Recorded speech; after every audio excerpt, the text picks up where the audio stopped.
$8,000 in medical bills from an emergency room in a hospital stay, and she is uninsured American. Diana, tell me your story, please. Alrighty, well, at the first of the year, I became unemployed. My husband has been unemployed at the beginning of the year, too. They let him go at his business where he was working because he had an injury, and we're fighting workman's comp. As soon as you get a lawyer, they fire you. But, so we've been fighting for an entire year to get some monies from him, and I just couldn't get another position anywhere. And you said you had a vertigo and you ended up in the emergency room? I did about 2 months ago, actually in August, and I never had it before. I went into the emergency room. I stayed there for an entire week. I racked up over $8,000 in bills. And what's happening to those bills? They're right there with my credit card bills. My priority right now is to try to keep my roof over my head and pay my utilities and food on the table.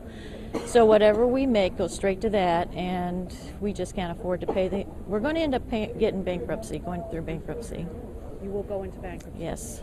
And Diana, you said you have arthritis. I do. I have it in my lower back, my knee, my hands. I'm thinking it's in my shoulder now too, so that's why I'm really here. And what do you take for your arthritis? Well, I was taking my medicine up until the first of the year, and then when you don't have insurance, it's about $180-something a month for that pill.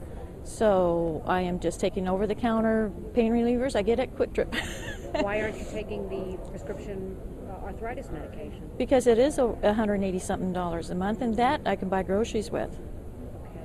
And Diana, one final question. The United States Senate is debating whether or not the American people are entitled to affordable health care. Do you have a message for them? They should give us free health care like all the other countries. And what else? Well, the American people is what's going to give you the vote. Now, if you don't want to sustain us and keep us healthy, then we're not going to vote for you. That's the way I look at it. You're here for us.